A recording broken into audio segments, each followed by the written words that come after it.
നിങ്ങളുമായി അഭിസംബോധന ചെയ്തതിനു വേണ്ടി ബഹുമാനപ്പെട്ട ഡിവൈഎസ്പിയെ അധ്യക്ഷന് വേണ്ടി ആദരപൂർവ്വം ക്ഷണിക്കുന്നു. വേദിയിലും ഈ ഫംഗ്ഷൻ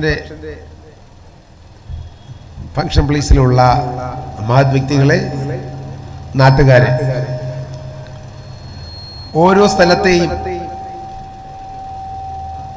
ആളുകളുടെ ജീവിത നിലവാരവും പെരുമാറ്റവും അവിടുത്തെ മൊത്തത്തിലുള്ള സാഹോദര്യവും ഉയർച്ചയുമൊക്കെ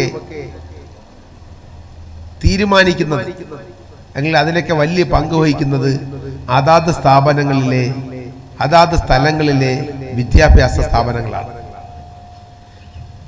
ഇങ്ങനെയുള്ള സ്ഥാപനങ്ങൾ വഴിയാണ് നമ്മുടെ കൊച്ചുകുട്ടികൾ, നാളത്തെ പ്രതീക്ഷകൾ, നമ്മുടെ കാത്തുവയ്ക്കലുകൾ, നമ്മുടെ സ്വപ്നങ്ങൾ വളർന്ന് അക്ഷരങ്ങൾ പഠിച്ച് കാര്യങ്ങൾ മനസ്സിലാക്കി ഈ ലോകത്തിലേക്ക്, സമൂഹത്തിന്, രാജ്യത്തിന് തന്നെ, ലോകത്തിന് തന്നെ എന്തെല്ലാം നല്ല ഗുണങ്ങൾ ചെയ്യാൻ കഴിയും എന്നുള്ള ആ ഒരു ലക്ഷ്യത്തോടു കൂടി സ്വന്തം കുടുംബത്തിനാദ്യം, അത് കഴിഞ്ഞ് ചുറ്റുപാടുകൾക്ക്, സമൂഹത്തിന്, രാജ്യത്തിന്, ലോകത്തിന് തന്നെ മികച്ച മാതൃകകളാക്കി വളർത്തിയെടുക്കുവാൻ ഇത്തരം സ്ഥാപനങ്ങൾ കൂടിയേ കഴിയുള്ളൂ. അങ്ങനെ കുട്ടികളെ വാർത്തെടുക്കുന്ന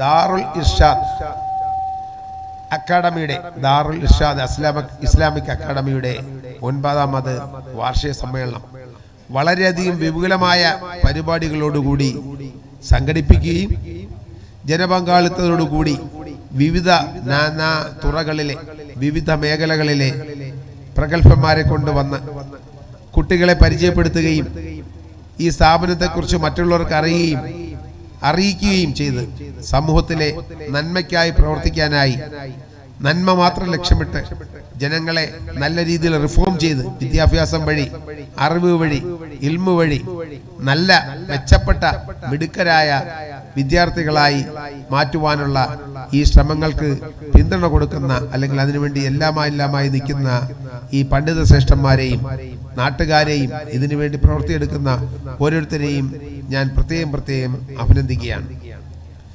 നമ്മുടെ സമൂഹം തെറ്റായി, അല്ലെങ്കിൽ നമ്മുടെ സമൂഹം തന്നെ നമ്മളെ ഒരുപക്ഷെ തെറ്റായി, അല്ലെങ്കിൽ ഒരു സംശയ കണ്ണോടുകൂടി വീക്ഷിക്കുന്ന അവസരത്തിൽ നമ്മുടെ മതം എന്താണ് പറയുന്നത് എന്ന് മറ്റുള്ളവർക്ക് മനസ്സിലാക്കി കൊടുത്തുകൊണ്ടും, വർഗീയത കാണുന്നവൻ എൻ്റെ മതത്തിൽപ്പെട്ടവനല്ല, വർഗീയത കാണുന്നവൻ എന്നിൽപ്പെട്ടവനല്ല, എൻ്റെ ഗ്രൂപ്പിൽപ്പെട്ടവനല്ല എന്ന് വളരെ വ്യക്തമായി പറഞ്ഞുകൊണ്ടും, എൻ്റെ മദീന നിങ്ങളോടൊപ്പം, നിങ്ങളെ രാജ്യത്തിനെതിരായി യുദ്ധം ചെയ്താൽ വന്നാൽ പോലും നിങ്ങളെ രാജ്യത്തോടൊപ്പം, നിങ്ങളുടെ മാതൃരാജ്യത്തോടൊപ്പം നിൽക്കണമെന്ന് പറഞ്ഞുകൊണ്ടും, നിന്റെ സാന്നിധ്യം പോലും നിന്റെ അയൽക്കാരന് ഒരു അസ്വസ്ഥ ഉളവാക്കരുത് എന്ന് പറഞ്ഞുകൊണ്ടും, അനാഥ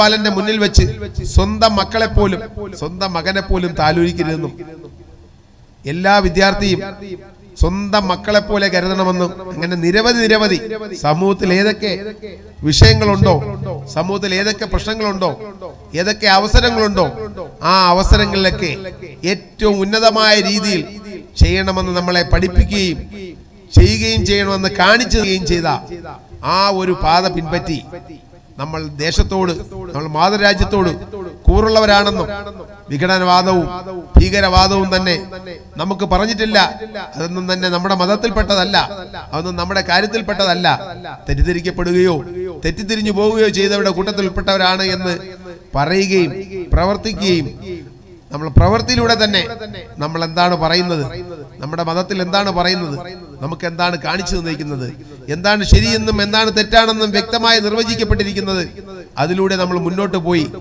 നമ്മുടെ മതത്തിന്റെ, നമ്മുടെ ആൾക്കാരുടെ, നമ്മുടെ സമൂഹത്തിന്റെ മൊത്തം കെട്ടുറപ്പായി, കാവലാൾക്കാരായി മുന്നിൽ നിന്ന് നമ്മുടെ പ്രാധാന്യം, നമ്മുടെ തെളിവ്, നമ്മുടെ കഴിവ് തെളിയിക്കേണ്ട ഒരു അവസരം കൂടിയാണ്. അതെല്ലാവരും തന്നെ മുന്നിട്ടിറങ്ങണമെന്നും, അതിൽ തന്നെ നമ്മൾ വിജയം നേടുമെന്നും, തെറ്റിദ്ധരിക്കപ്പെടുന്നതും അപവാദം പറയുകളും തെറ്റായി പറയുന്നതും കളവ് പറയുന്നതെന്നും തന്നെ തെറ്റും ശരിയും കൂടി ഒരുമിച്ച് വീട്ടിൽ നിന്ന് ഇറങ്ങും. ഏകദേശം പകുതിയോളം ദൂരം അല്ലെങ്കിൽ മുക്കാൽ ഭാഗത്തോളം കളവ്, തെറ്റ്, അന്യായം ആയിരിക്കും മുന്നോട്ട് പോകുന്നത്. വളരെ മുന്നിലായിരിക്കും തെറ്റ്, കളവ്, അന്യായമൊക്കെ. പക്ഷെ ഫിനിഷ് ചെയ്യുന്നത്, പൂർണ്ണതയിലെത്തുന്നത്, വിജയത്തിലെത്തുന്നത്, സംതൃപ്തിയിലെത്തുന്നത് സത്യം മാത്രമാണ്. ആ ഒരു വിശ്വാസത്തോടു കൂടി നമ്മുടെ ടെസ്റ്റ് ചെയ്യുന്ന അവസരങ്ങൾ, നമ്മുടെ ഈ ടെസ്റ്റിംഗ് പീരീഡിൽ കൂടി പോകുന്ന അവസരത്തിൽ നമ്മുടെ പറഞ്ഞിരിക്കുന്ന മൂല്യങ്ങളൊന്നും കൈമോശം വരാതെ മുന്നോട്ട് പോകണമെന്നും ഞാൻ ഇതുമായി ഫംഗ്ഷനുമായി ക്ഷണിക്കാൻ വന്നപ്പോഴത്തേക്കും ഞാൻ പറഞ്ഞു, മിക്ക സ്ഥലങ്ങളിലും നമുക്ക് ഇൽമ പഠിപ്പിക്കുന്ന സ്ഥാപനങ്ങളിലെല്ലാം തന്നെ രാവിലെ നമ്മൾ എണീപ്പിക്കുന്ന ഒരു പരിപാടിയുണ്ട്. 4 മണിക്കും 5 മണിക്കും എണീറ്റേ പറ്റുള്ളൂ. അപ്പൊ കുട്ടികളെ രാവിലെ എണീക്കുന്നതാണ്. നമുക്ക് തന്നെ അറിയാം, നമ്മളെ വീട്ടിലെ കൊച്ചു കുഞ്ഞുങ്ങൾ തന്നെ രാവിലെ 5 മണിക്കും 6 മണിക്കും വിളിക്കുമ്പോൾ തന്നെ അവർ വളരെയധികം ബുദ്ധിമുട്ടിയാണ് എണീക്കുന്നത്. അപ്പൊ അതുകൊണ്ട് തന്നെ കുട്ടികളെ നേരത്തെ കിടത്തി അവർക്ക് എന്തായാലും 8 മണിക്കൂറെങ്കിലും ഉറക്കം വേണം. 6 മുതൽ 8 മണിക്കൂർ ഉറക്കം വേണം. അപ്പൊ കുട്ടികൾ നേരത്തെ കിടന്ന് നമുക്ക് തന്നെ രാവിലെ നമ്മൾ എവിടെയെങ്കിലും നേരത്തെ എണീച്ച് വീട്ടിൽ പോകണമെങ്കിൽ നമ്മൾ നേരത്തെ കിടക്കും. രാവിലെ ഏതെങ്കിലും വീട്ടിൽ പോകാനോ ഏതെങ്കിലും സ്ഥലങ്ങളിലേക്ക് സന്ദർശിക്കാനുണ്ടെങ്കിലോ നമ്മൾ നേരത്തെ കിടക്കുമെന്ന് പറഞ്ഞതുപോലെ കുട്ടികളുടെ ആ ഒരു ഭക്ഷണക്രമവും ഉറങ്ങുന്ന സമയവും ക്രമീകരിച്ച് കുട്ടികളെ നേരത്തെ തന്നെ ഉറക്കി. അപ്പം നേരത്തെ 10 മണിക്ക് കിടന്നാൽ കുട്ടികൾ നോർമലി രാവിലെ പ്രഭാത കൃത്യങ്ങൾ ചെയ്യാനോ ഉറക്കം തീർന്നോ നോർമലി അവർ എണീക്കും. അപ്പൊ നമ്മൾ വിളിക്കുമ്പോൾ അല്ലെങ്കിൽ ജസ്റ്റ് ഒരു ബെല്ല് കൊടുത്താൽ തന്നെ എല്ലാവർക്കും ഉറക്കത്തിൽ നിന്ന് ഉറങ്ങി ക്ഷീണം മാറ്റി വരാൻ കഴിയും. അപ്പൊ നമ്മളെ കുട്ടികൾ ഉറങ്ങിയേ മതിയാവും. ഉണർന്നിരിക്കാനായി, ഓജസ്സോടെ ഉണർന്നിരിക്കാനായി, പകൽ നല്ല രീതിയിൽ പഠിക്കാനായി, വിദ്യാഭ്യാസം 2 രീതിയിലുള്ള വിദ്യാഭ്യാസവും നല്ല രീതിയിൽ പൂർണ്ണ മനസ്സോടുകൂടി ഊർജ്ജസ്വലരായിരുന്ന് അത് പഠിക്കുവാനും അത് മനസ്സിലിരുത്തുവാനും വിജയങ്ങളിൽ നിന്ന് വിജയങ്ങളിലേക്ക് പോകുവാനായി കുട്ടികളെ ഭക്ഷണക്രമങ്ങൾ ക്രമീകരിച്ച് നേരത്തെ തന്നെ കിടത്തി ഉറക്കി രാവിലെ തന്നെ വിളിക്കാനും, അങ്ങനെ ആകുമ്പോൾ കുട്ടികളൊന്നും തന്നെ ഈ ഒരു ബുദ്ധിമുട്ടിൽ നിന്ന് രക്ഷപ്പെടാനോ ചിലപ്പോൾ ചില സ്ഥലങ്ങളിലൊക്കെ കുട്ടികൾ ഇറങ്ങിപ്പോകുന്ന അല്ലെങ്കിൽ മതിയാക്കി പോകുന്ന അവസരങ്ങളൊക്കെ ഉണ്ടാവും. അപ്പൊ അതൊക്കെ ഒഴിവാക്കി പോകണമെന്നും ഓരോ അധ്യാപകനും ചില വീഡിയോകളിലും കണ്ടു കാണും. അത് ഏത് അധ്യാപകനായിരുന്നാലും ശരി, കുട്ടികളെ ചൂരലുകൊണ്ട് അടിക്കുക അല്ലെങ്കിൽ വാക്കുകളുകൊണ്ട് ഇത് ചെയ്യുക, അങ്ങനെയുള്ള കാര്യങ്ങൾ ഉണ്ടാവാതെ സ്വന്തം കുട്ടിയെ പോലെ, അതായത് ഒരു അധ്യാപകൻ അല്ലെങ്കിൽ ഒരു ഉസ്താദ് സ്വന്തം മകനെ പോലെ ആയിരിക്കണം കുട്ടികളെ അല്ലെങ്കിൽ അദ്ദേഹത്തിന്റെ ക്ലാസ്സിലുള്ള എല്ലാവരെയും കാണേണ്ടത്. ആ രീതിയിൽ നമ്മുടെ കുട്ടികൾക്ക് നമ്മൾ എന്തെല്ലാം സൗകര്യങ്ങൾ കൊടുക്കുന്നു, നമ്മൾ എന്തെല്ലാം ഇരിക്കാനും പഠിക്കാനും കിടക്കാനും എന്തൊക്കെ സൗകര്യങ്ങൾ കൊടുക്കുന്നു, അതേപോലുള്ള സൗകര്യങ്ങൾ നമ്മൾ ഉൾപ്പെടുന്ന സമൂഹം ഇതിനു വേണ്ടി വന്ന, അതായത് മാതാപിതാക്കളെയൊക്കെ വിട്ടു നിന്ന് പ്രത്യേകം ബോർഡിംഗ് സ്റ്റൈലിൽ പഠിപ്പിക്കുന്ന അവസരത്തിൽ അവർക്ക് വേണ്ട എല്ലാ സൗകര്യങ്ങളും ഒരുക്കി കൊടുക്കണമെന്നും അത് നമ്മുടെ കർത്തവ്യമാണെന്നും അത് കടമയാണെന്നും അതിൽ നമ്മൾ പിന്നോട്ട് പോവുകയാണെങ്കിൽ അതിന്റെ പേരിൽ തന്നെ നമ്മൾക്ക് പിന്നീട് ആ ഒരു ചോദ്യത്തിന് ആ ഒരു ഉത്തരം കൊടുക്കേണ്ടി വരുമെന്നും, അങ്ങനെ വരാത്ത രീതിയിൽ കുട്ടികൾക്ക് മെച്ചപ്പെട്ട സൗകര്യങ്ങൾ കൊടുത്ത് അവസരങ്ങൾ കൊടുത്ത് ആ നല്ല രീതിയിൽ മുന്നോട്ട് വരണമെന്നും, ഇതേപോലുള്ള സ്കൂളിലും മദ്രസയിലും ഒക്കെ പോയി പഠിച്ചാണ് ഇതേപോലെ ഞാൻ ഇവിടെ കണിയാപുരം എന്ന് പറയുന്ന ഇവിടെ വളരെ ദൂരത്തല്ലാത്ത സ്ഥലത്ത് രാവിലെ മദ്രസയിലും പോയി. അത് കഴിഞ്ഞ് അന്നൊക്കെ 9:30 സ്കൂള്. അപ്പോൾ രാവിലെ സുബൈ നമസ്കരിച്ചിട്ട് ഉസ്താദ് വരും, ഞങ്ങളും അത് കഴിഞ്ഞിട്ട് ക്ലാസ്സിലേക്ക് പോകും. രാവിലെ തന്നെ ലൈറ്റ് ഇട്ട മദ്രസ തുടങ്ങുന്നതൊക്കെയാണ്. അവിടെ കണിയാപുരം 1-2 മദ്രസകളുണ്ട്. ഹയാത്തുൽ ഇസ്ലാം മുതൽ നിബ്രാസുൽ ഇസ്ലാം വരെ 1-2-3 മദ്രസകളുണ്ട്.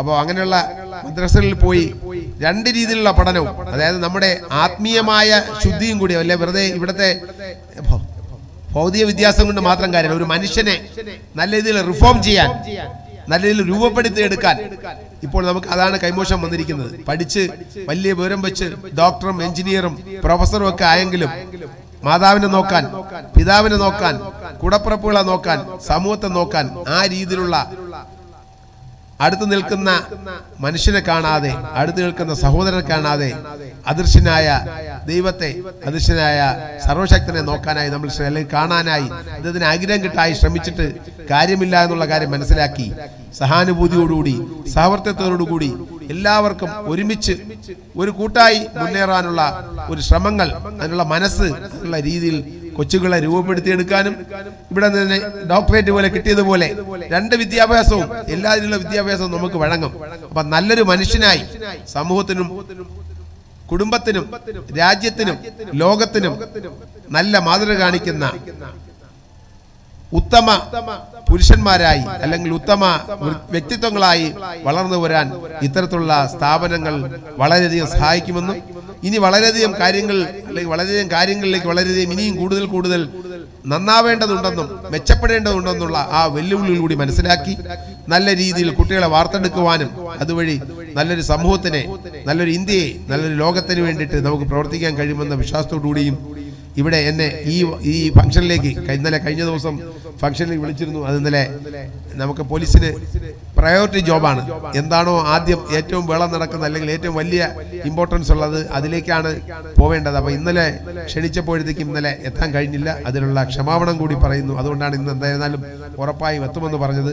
കഴിഞ്ഞ ഇതേപോലുള്ള വാർഷികത്തിനും കഴിഞ്ഞ ഇതേപോലുള്ള ഫംഗ്ഷനും വന്നിരുന്നു.